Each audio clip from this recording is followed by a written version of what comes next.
But right after the pike Q, like right here, instant Q, if you really want it, you could just try to click here so you can like make sure you get Q on only one guy, but I would usually just open with Q immediately, because the moment you put it on cooldown, you might have a chance to use it 2 times in a fight, because if you don't use it at all, as you can see right now, then that's bad, right? So the isolated Q, the Q should be used most of the cases right away. Like, I don't know if you had it right here. Yeah, like this one. You hooked? Okay, Q, instantly. Because you have isolated Q, the Q doesn't take an extra animation. You can Q as you attack on Kai'Sa, right? So here, just Q instantly. Just Q instantly, because you just waste so much damage on this champ if we don't. So yeah, and then we also have 22 minutes. Still the Q. 22:57. Right here. I think you did it good here, if I'm not mistaken. Let's see. He hooked. Let's see. He ult, and then he should Q instantly. Ideally. Okay, let's see. Maybe it was right here. Yeah, Q, Q, Q, Q, Q. Like just spam Q, spam Q, spam Q. Because as you can see here, you can't Q, but you got a slight second, you see? When you were in range. So if you get it off with the auto attack, he's dead. Because your Q is going to end up killing him. So yeah, that's the isolated Q. Some small thing right there. Okay, good. Maybe if I Q all those times, maybe I out DPS the support. Yeah, well, for sure, for sure. And here you go for a little bit of a cheese, of course. Smolder useless level 1. He doesn't have much damage, right? Because he just has a little bit of poke, a bit of sustain with the fleet footwork, and he doesn't have damage per second, DPS, like Kai'Sa. Kai'Sa has isolated Q, Kai'Sa has the passive, 5 auto attacks, and then you proc it. It's super easy to win this, which you kind of did, which is very good. Pike again, 10 seconds on the hook, so he has no hook right now. You try to get the bard.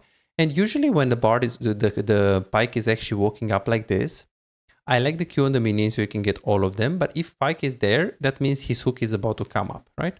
Especially because you know here.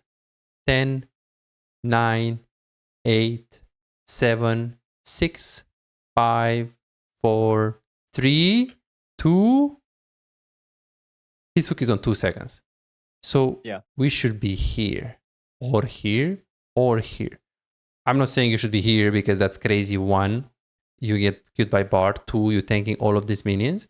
But staying closer to the pike is going to ensure that you can follow up on his call. If he's going to hook Smolder here, if you're here, you can just, pop his head right there. So ideally, we should stay in a position where we can follow, because here he tried to hook, and as you can see, even if he would hit it, you're so disconnected. You should be here. You should be in a position where you're safe, but at the same, in a position where you can follow. So here, if you stay here, you're safe. I mean, bard Q is this range, so he can't Q you if you're here. Smolder Q, I mean, it doesn't matter. It's not really a threat. And especially because your pike was there, you should stay around him as well. So out of threat of bard Q, which is this, and into the range of your pike.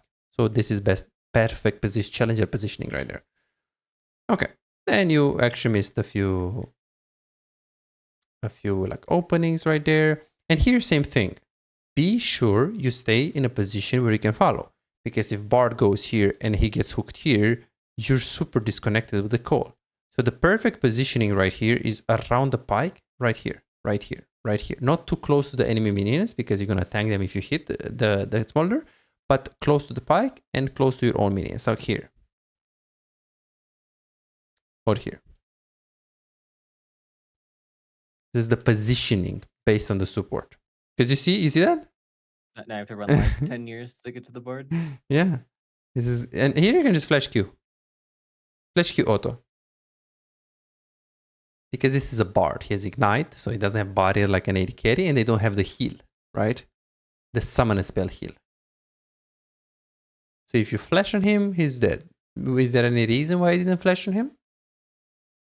Yeah, I thought about it, and then was like, dude, if I flash on this guy and don't get the kill, it's gonna be like embarrassing.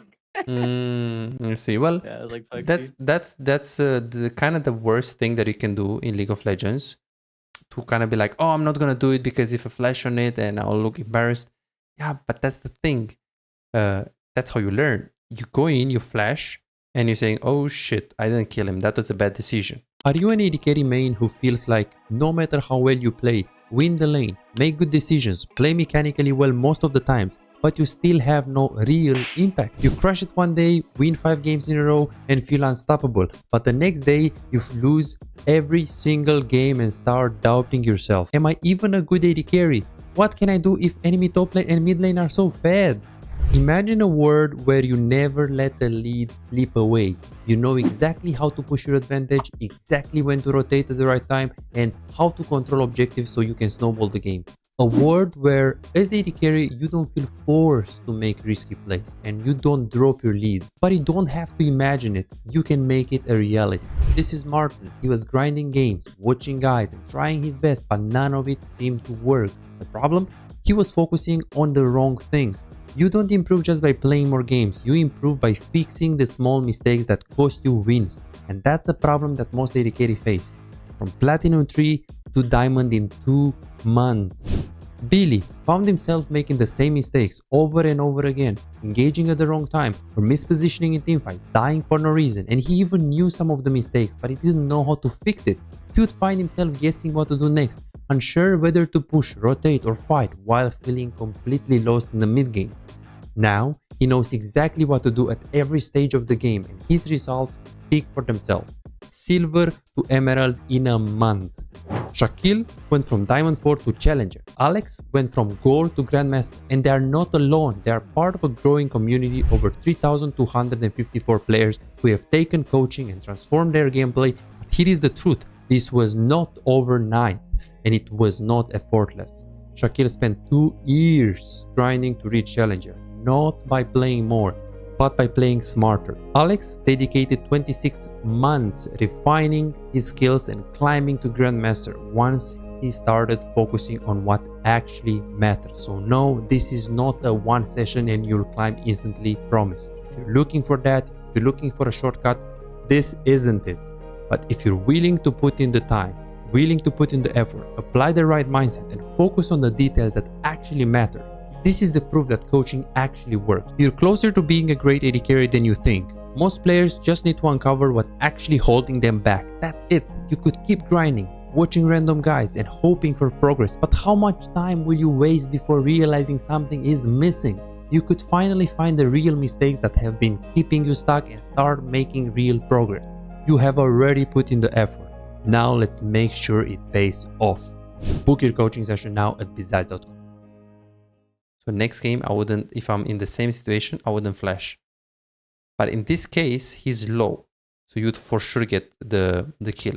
So in League of Legends, you need to play with a playstyle that helps you on the long term to improve. If you play based on what you already know about the game, you're gonna be like, oh, I don't wanna die here. But if you push your limits, even though sometimes you'll die, there are benefits of pushing the limits. So there are cases where you flash in, and this guy has heal and he's escaping. There are cases where he has ignite like now, and you flash in and you get a kill. In both cases, you need to test your limits. So you're gonna get to a mentality where you'll press tab right here, right before you flash, and you will see, hey, does he have heal? No, he has ignite. Okay, then I flash on his ass. So be careful if you play like this kind of safe play style, and it's better to look like a fool for 1 or 2 or 3 or 30 games rather than looking like a fool for 200 games because you're not getting kills that you should get. So it's better to test the limits from time to time, especially in situations like this.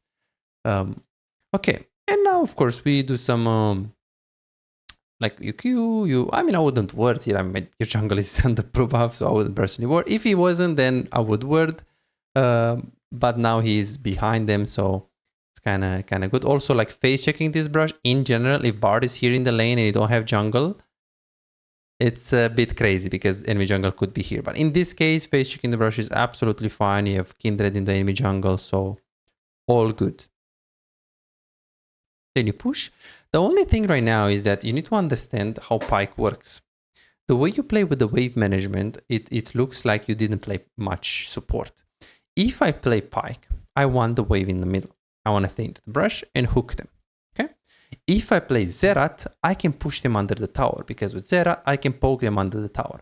But if I'm playing Pyke and you push them like you did and they're into the tower, I can't do anything. like anything. So what am I saying? Well, if you have a range support, you can push like you did here. But if you have a melee support, you should have the wave in the middle. Okay. So here you crush. The wave is not going to be completely in the middle because it already met here. But in this case, just push this wave really fast. So the next two waves are going to meet in the middle. Yeah. Because if that's the case, then Pike can play the game. If you have a range support, pushing like hard is not that bad. But in this case, crush this, crush it fast. Because you see, now you're waiting, you're trying to hit them. And the next wave is coming, next wave is coming, next wave is coming. So the Pike is like, what the fuck? I can't do anything. I need to E over the wall, Q them, but he's going to hook them here instead of being in the middle of the lane and hooking them in the middle. So here, as you can see, the wave position is like, yeah, Pike still can't do anything. And this is the kind of the worst thing that you did. You did a lot of mistakes for sure, but this is something that we need to fix. If we have a range support, you can push like this. If you have a melee support, we need to wave in the middle. Even with a range support, if you have like a Zerat, ideally, you just get a CS advantage, a minion advantage. 1, 2, 3, 4, 5, 6. You have 6 minions. 1, 2, 3, 4. You have 6, they have 4. That's it. Don't keep pushing. Because Zerat is going to go into the brush, poke, and you will make a big wave. You will create you will stack a wave. You will stack a few waves. So if you play with a melee support, get push, get control, get this slight advantage in the minions, and then try to zone them, walk up with the minion advantage that you created. With a range, with a melee support, he wants level 2 usually. And with a range support, if you can create the same advantage, so you have more minions, so the Zerat is going to be able to walk up to poke them, or a Karma, or a Vel'Koz. That's a good thing as well with a range support. In a range support, it's not that bad to push them into the tower either. Because as I said, a range support can poke under the tower. But then with the melee support, this is not good at all. Okay, let's see. And yeah, as you can see, the wave right here, not ideal. And even now, if you guys all in, they have this wave and they have the next wave as well. They have a lot of minions, you know? And here, I think you're actually going to end up getting some kills. And I was like, okay, you got some kills. You're going to need to spend the gold, right? You need to spend the gold. You need to buy items. Let's see how you played it mechanically. Oh, I added like 4 minions here. Okay. 2, 3, 4, 5. And then here you can just use W like immediately on him to get it off cooldown so you can proc that passive faster. Like even here, just W him. Like I would use it when it's guaranteed, because if he's gonna flash away or portal away here, he's not gonna do anything. So you can W right away, like right here, you just W. Like, but be careful because this minion, if you double like this, you're gonna get a minion. So you have to kind of double like on this like angle so you can get him. So if you're not confident, that's not fine. Just don't W. You can also W here, but there is this minion, so be careful. And here, usually you just W because that's smaller. And then if you didn't do it, then just do it off cooldown. Like now, you could double instantly. So you can proc that passive one more time. Or even here. Even here, just get it off cooldown. You don't want to, because yeah, you might be able to use it 2 times in a fight. If jungle comes and it's going to be extended fight, you want to kill him as fast as possible. Okay. So after we get kills, we need to recall. We need to spend the gold, right? So right here, you want to spend the gold, you want to recall. And what you did is you also took plates. I'll show you why it's not good. So as you're pushing, you need to look at where is, like what is the threat. If the smolder is coming back in the lane as you're getting the plate and he kills you, that's obviously not good. If smolder is coming in the lane and you're taking the plate and then you recall, but he stops your recall, that's bad as well. Like you don't want to let him to stop your recall. You don't want to give him a chance where he can stop your recall. And 3 is be careful of the enemy jungle, because if you stay by yourself, you might die. In this case, we look at the death timer. Since Shyvana is not a jungle that can kill you, you have a big minion wave. Even if Pike leaves, you're fine. So Smolder respawned 2 seconds ago. 3, 4, 5, 6, 7, 8, 9, 10, 11, 12, 13, 14, 15, 16, 17. Where is Smolder now? If he spawned 17 seconds ago, and you know that from Nexus to Tower, you do 25 seconds. I'd assume she's about to be there. Yeah, so he's anywhere between second tower and third tower. Of course, we don't know. This is a low elo player too, so maybe he's the kind of guy that is like a grandpa looking through the items and thinking and, you know, spending a lot of time in base. So I'm not saying he can't be in the second tower, but if he's fast, like he's buying fast, he can also be pretty close. Judging on this information, you should just recall. Okay. Because he's ready to be here. And if you're going to get this plate, he might kill you, which probably not because it's just a smolder, so you just run. Or he might stop your recall, but if he stops your recall, he might also get a plate. If you know he just respawned, if you know he's around the inhibitor, you can get the plate. It also matters a lot the HP of the plate and the damage that you have. We're talking about level 4 Kaisa. The plate is not actually full HP, which helps you. It's a half HP plate, so you might consider taking it. But with these items, it just takes so much. So you need to think about where is Smolder, where is Bard, HP of the plate, your own items, and what can help you is also the wave. In this case, the only positive you have is take plate because the plate is half HP. Take plate because you have a massive wave. So those are the positives. The negatives here is, one, you're going to lose the plates as well because Smolder is back in the lane. And he's going to either kill you or stop your recall. Or two, you don't know where is Shyvana. So she could just come from behind and you're by yourself. So this is too big of a risk. You can't just drop your lane. And you can't just throw your lane like that. And as you can see here, Smolder is here. Yeah, you got a plate, but imagine if he just walks up and W's you. Yeah. Then it's going to be pretty bad. So this is the second most important thing that I need to work on.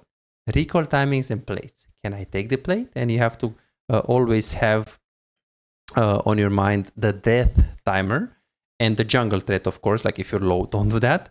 But now you're not low, so jungle threat shouldn't really scare you, but you should kind of be able to estimate where is Smolder and if you can take the plate. And again, as I said, the size of the wave you're crushing and the HP of the plate can also help you to make the risk, to make the decision. In 60% to 70% of the cases, you should not get the plate. You should not grid it. It's better to not grid for the plate for the tower. But there are 30% cases where if you take into consideration what we talked before, you should get a plate and you should push your lead. Because a lot of AD carries, they watch videos and they say, yeah, you shouldn't really touch the tower. You shouldn't really get plates because it's going to kill you. But they don't understand that there are many cases where it's safe to get a plate and you can push your lead. You just got kills. You want to push your lead. And by the way, there are also other cases where here we said it's bad because if this guy kills you or stops his recall, it's kind of doomed. But there are some situations where you grid for a plate because you want to. And that's if you have Kraken Slayer in base or a big power spike. Like if you recall and you tell me, oh yeah, I know, he can stop me, I'm going to lose a plate, it's a bit of a risk, but now I have Kraken Slayer, so I'm going to kill his ass in this laning phase. I'll be like, oh, okay, sure, so you took this risk, but it's a pretty good reward. I'll be like, sure. But like, what, you did that for what? For a pink word? I mean, you had it anyways, you get your gold, right? Yeah.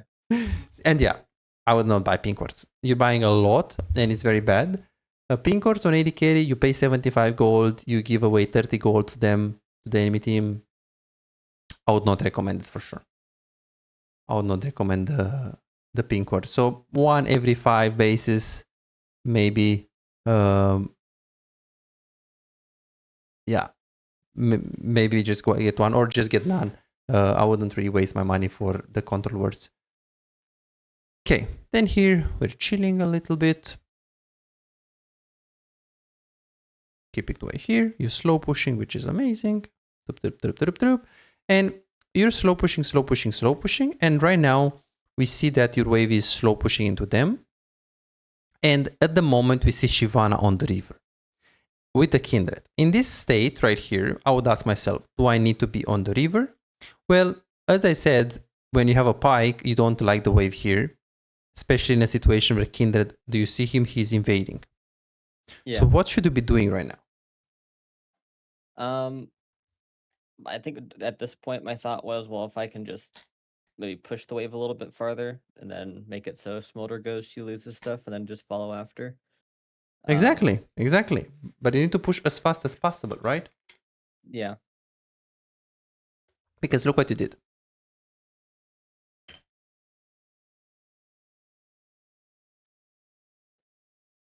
Pushing very slow. You should use your Q, you should use your auto attack, everything has to be done in a rush. You see, you're kind of like chilling. Yeah. Thing is, if you're chilling right here, the next wave is coming and it's going to meet again in a very bad position. And then Pike again can't play the game because of the wave management we have. Right? So you got to crush immediately, especially because Kindred was in the jungle.